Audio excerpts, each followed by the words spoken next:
Imagine a 78-year-old man who devoted his entire life to work. When retirement finally arrived, he thought it was time to rest, to enjoy free time and the comfort of home. Little by little, his days filled with hours in front of the television. He spent the morning sitting in his favorite armchair, the afternoon watching the news, and the evening viewing series he barely remembered the next day.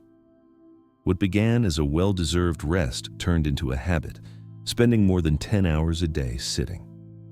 At first, it didn't seem like a problem, but over time, something began to change. His memory was no longer the same. He forgot where he had left the keys, repeated the same questions to his wife, and sometimes got lost in simple conversations. What seemed like a comfortable lifestyle was beginning to present him with a silent bill. Science confirms this experience. Recent research has shown that spending too much time sitting, especially more than 10 hours a day, not only affects the body but also doubles the risk of developing dementia. The brain needs movement as much as the heart or lungs, and when we remain seated for long periods, blood flows with less intensity to it, reducing the oxygen and nutrients that keep it active and healthy. It is as if, little by little, that engine that gives us identity and memories began to shut down. In this video, you're going to discover why sitting too much can harm your brain. We're going to talk about the early signs showing that a sedentary lifestyle is affecting your mind, the invisible dangers many ignore, and the simple habits anyone can adopt to protect themselves. It's not about running marathons or having an impossible routine, but about small daily decisions that can make the difference between an active mind and a premature decline. Stay with me until the end, because in the last part, I'm going to reveal which time of day sitting too much is especially harmful for your brain. This detail, although almost no one knows it, can help you transform your mental health in a surprising way. Before we start, I want to get to know you better. Tell me in the comments how old you are and where you're watching from. That way, we can build a community of people who seek not only to live more years, but to live them with clarity, energy, and intact memory. Sedentary life in old age. When retirement arrives, many think they'll finally have the time they so deserve to rest. After decades working, taking care of the home, raising children, or fulfilling responsibilities that offered no respite, a space of calm opens up. And of course, that rest is fair and necessary. However, what at first is a relief can become a dangerous habit. The change in routine is drastic. Before, even unconsciously, there was movement in every day. Walking to the bus stop, going up and down stairs at home, carrying grocery bags, tending the garden, or sweeping the kitchen. These were small gestures that kept the body functioning. After retirement, many of those activities disappear. The day begins to revolve around comfort, long hours in the armchair, television as constant company, and fewer reasons to get up and keep moving.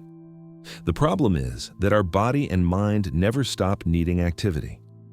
When we reduce movement, not only do muscles and joints suffer, the brain does too. That lack of physical stimulus translates into mental apathy.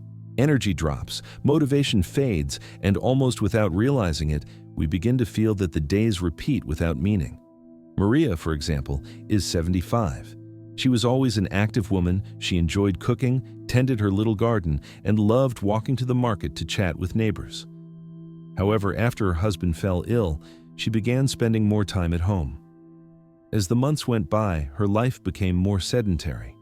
She started sitting for hours in front of the TV, put off her walks, and let her garden dry up. At first, it didn't seem like much, but soon changes came. She began to forget where she'd put the keys, important dates slipped away, and once she even forgot she had left a pot on the stove. Her children thought it was just age, but doctors warned her that the sedentary lifestyle was affecting her mind as much as her body. Maria's case reflects what many older adults experience in silence. The body asks for rest, but the mind cries out for movement. And when that need isn't met, cognitive decline finds fertile ground. It's not just about exercising muscles, it's about keeping the brain alive, awake, and in constant connection with the environment. A sedentary life in old age may seem harmless, but it is the first step toward more serious problems we'll see in the following blocks. That's why it's essential to recognize it in time and look for simple ways to stay active, even if we no longer have the same obligations as before. What happens in the brain when you sit too much sitting may seem harmless. After all, we've done it all our lives, at school, at work, in transport.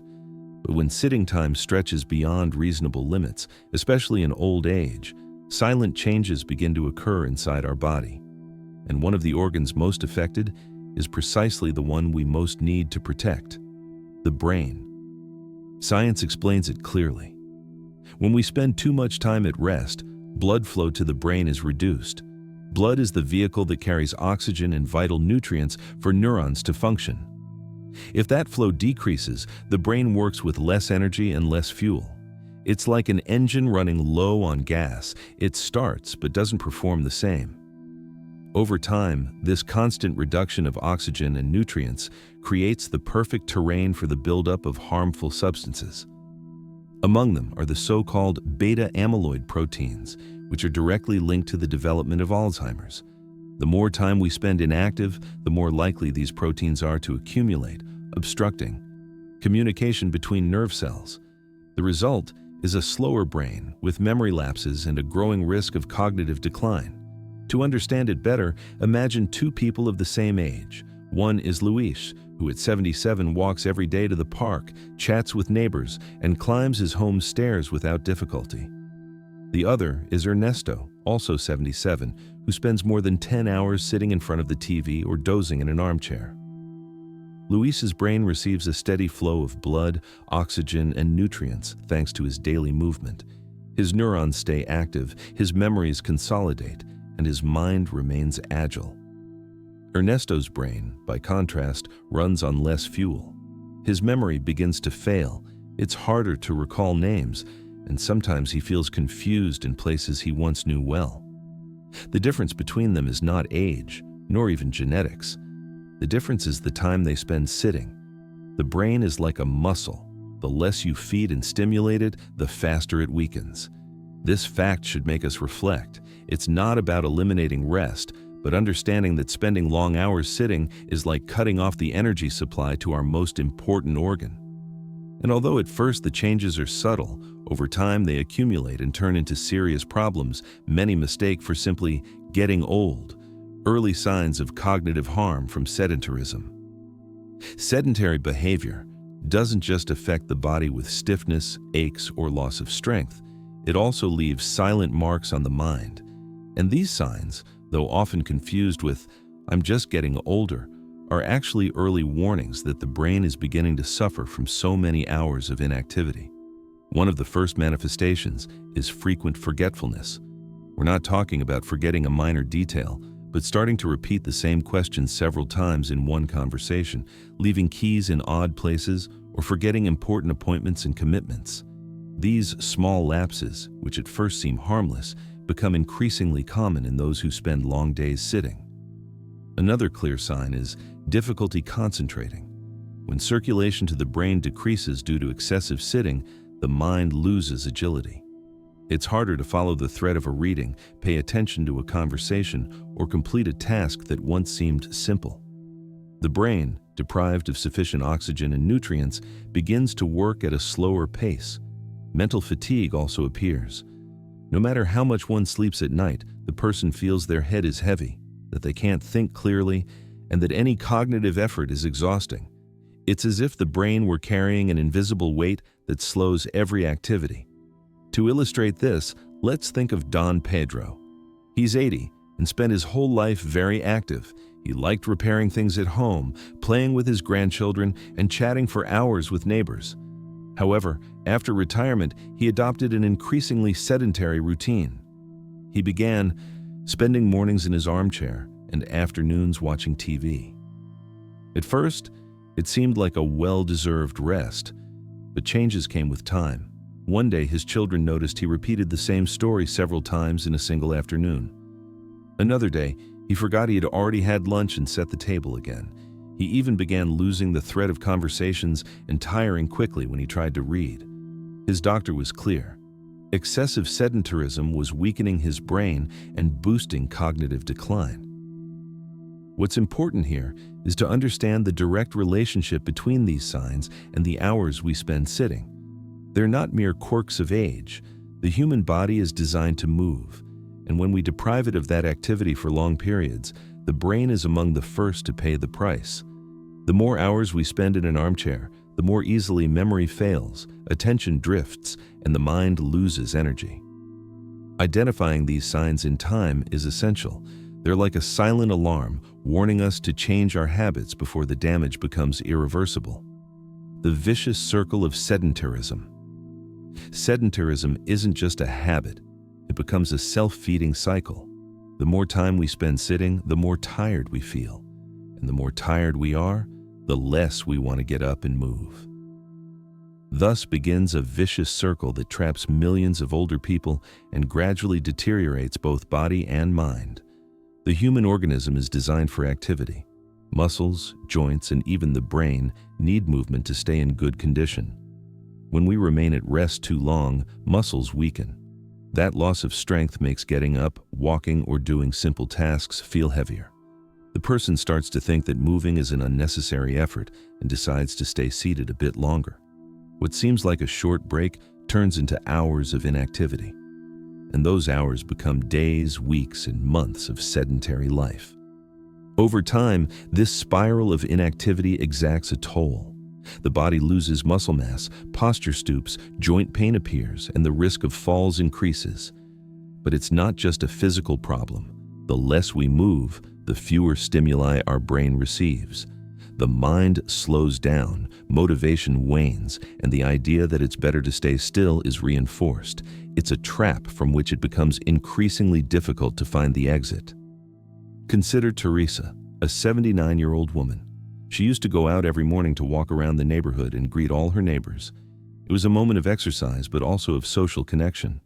One particularly cold winter, she decided to stay home for a few days.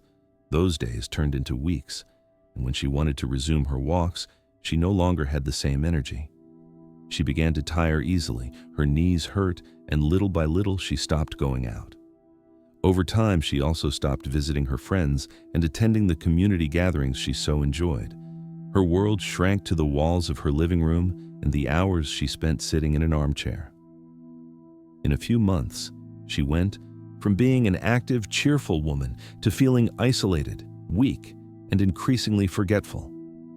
The vicious circle of sedentarism is dangerous because it advances unnoticed. One day we think we're resting, and when we look back, we discover we've lost much of our vitality. Breaking it isn't easy, but it's possible. The first step is to recognize it and decide to stand up, even for a few minutes, to restore the energy body and mind need. Link between sedentarism, dementia, and depression.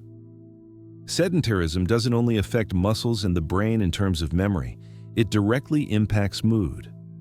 Science has shown that lack of movement reduces the production of endorphins and serotonin, neurotransmitters essential to keep us motivated, cheerful, and energized.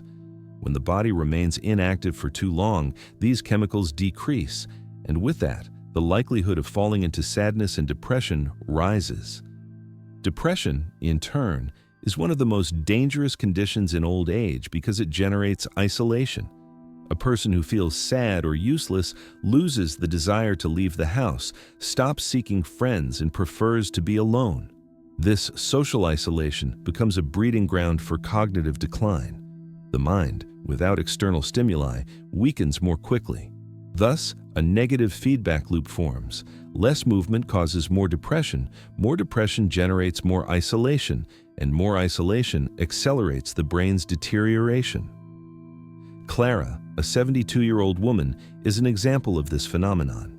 She used to enjoy long afternoon walks. She loved greeting her neighbors and chatting with people in her neighborhood, but one day she decided she was too tired and started skipping those walks. At first, it seemed unimportant, but soon she stopped going out altogether. Without those small routines, she began to feel lonely, useless, and disconnected. Over time, her mood fell so much that she barely spoke to her friends by phone. Most alarming, she also began forgetting small details and losing concentration in simple activities like reading or cooking. Her doctor was clear. The lack of movement had opened the door to depression, and this was further weakening her memory.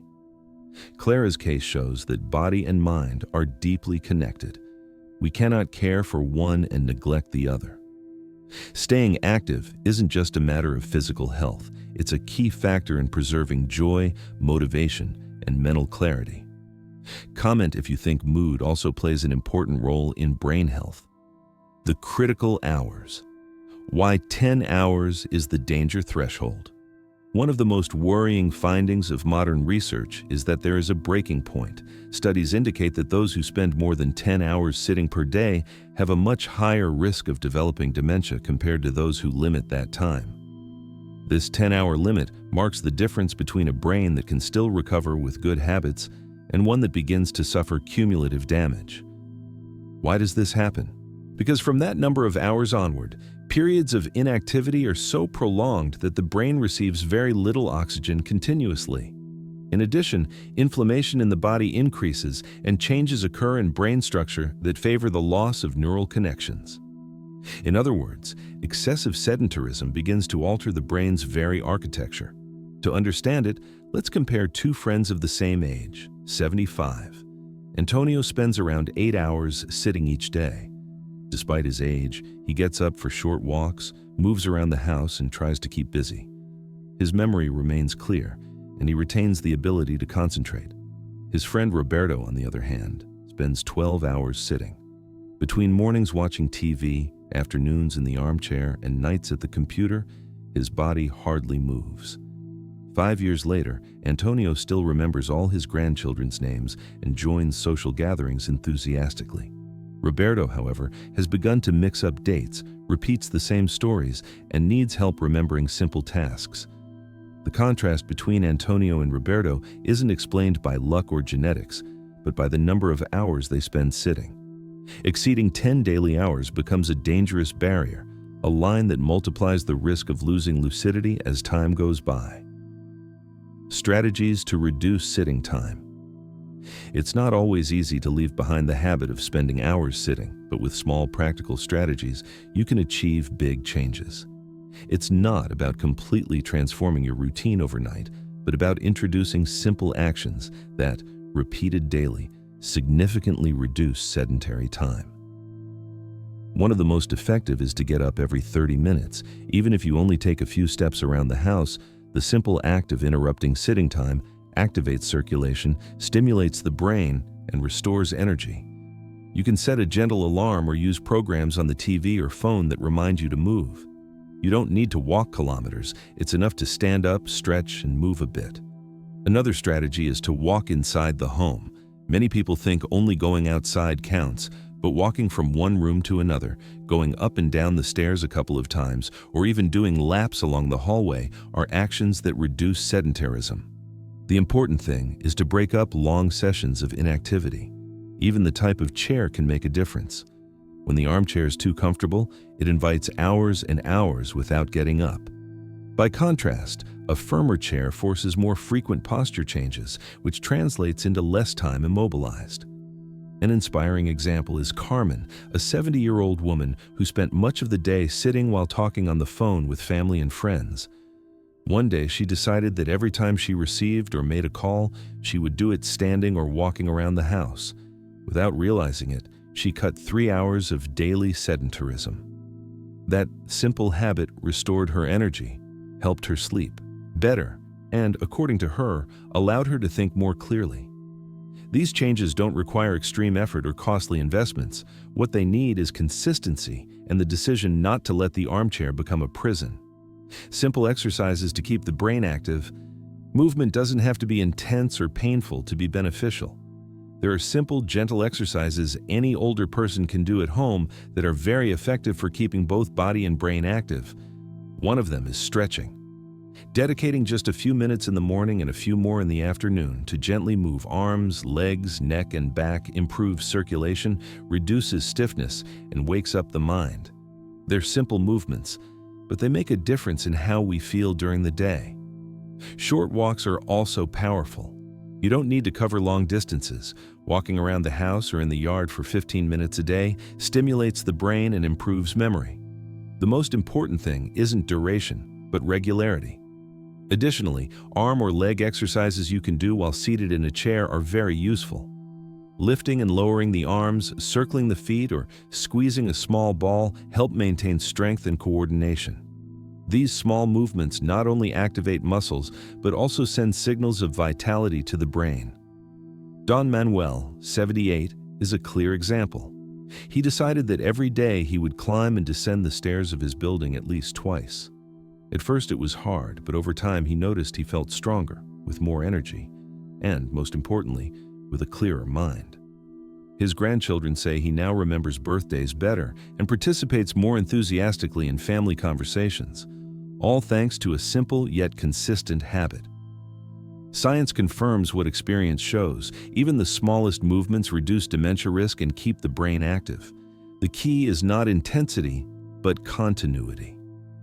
The best time of day to move. It's not enough to move. When we do, it also matters. Several studies have shown that doing physical activity after meals, especially in the afternoon, helps reduce the impact of sedentarism on brain health. This is because after eating, the body concentrates much of its energy on digestion. If we remain seated immediately afterward, blood circulation slows even more and the brain receives less oxygen. In contrast, if we take a walk of just 20 minutes, we activate circulation, facilitate digestion, and stimulate the brain at the moment it needs it most.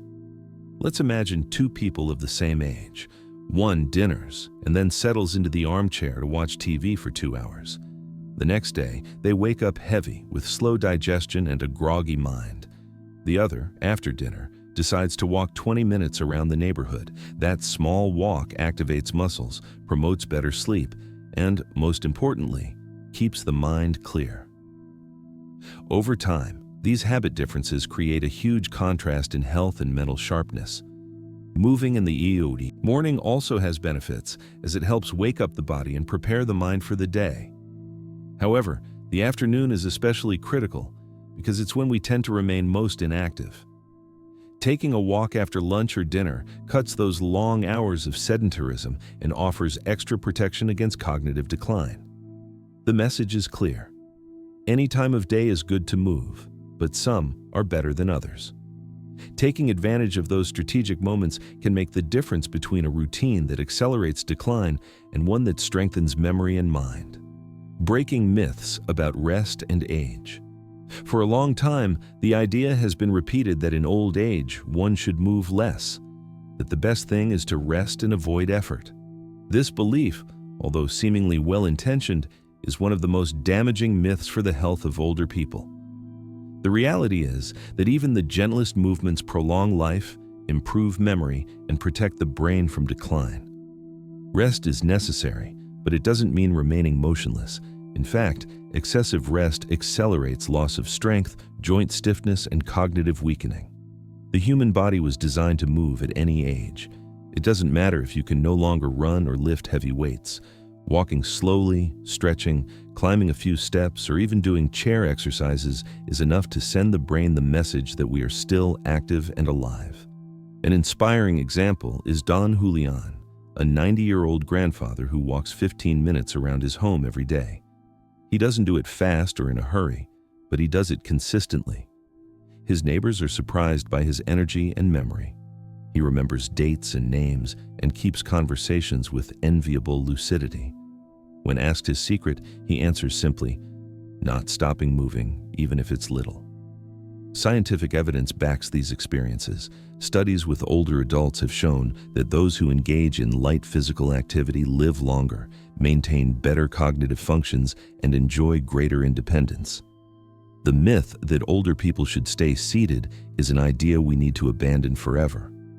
Throughout this journey, we've discovered a truth we can't ignore. Spending too much time sitting is like signing a silent bill the brain charges sooner or later. It's not a minor problem. When we exceed 10 hours of sedentarism, blood flow to the brain is reduced, the mind receives less oxygen, and little by little memory and clarity begin to fade. Research confirms it, and the stories of so many people demonstrate it. Staying too long in an armchair accelerates physical and mental deterioration. However, the most important thing isn't the danger, but the solution. We've learned that breaking this cycle doesn't require running marathons or following exhausting training plans. It's enough to stand up every so often, take a walk after meals, do light exercises at home, or simply stay active with the small tasks of each day. Every step counts. Every stretch matters. Every minute we spend moving is a gift to mind and heart. Because health isn't measured only in years, but in the quality of each one of those years. And as you've seen, sedentarism doesn't just rob strength from muscles, it also steals memories, conversations, moments, and relationships. In contrast, a lifestyle with movement restores energy, keeps the mind clear, and prolongs independence. I want you to keep this motivating message. It's not about running marathons, but about taking small steps every day that keep your mind clear and your heart strong. It's never too late to start, never useless to get up and move, never in vain to dedicate a few minutes to caring for your body and your mind. Now I'd like you to join in. Write in the comments what action you're going to take after watching this video. Maybe it's getting up every 30 minutes, taking a walk after dinner, or resuming a habit you'd left behind. Share it, because your decision can inspire others. And don't forget to like this video and subscribe to the channel. Together we can reach more people and help more and more older adults learn how to protect their brains and live fully. I want to thank you for sharing these minutes with me. I know your time is valuable, and the fact that you've decided to invest it here means a lot. Remember, it's never too late to care for your mind, never too late to regain your energy, never too late to live with clarity and joy.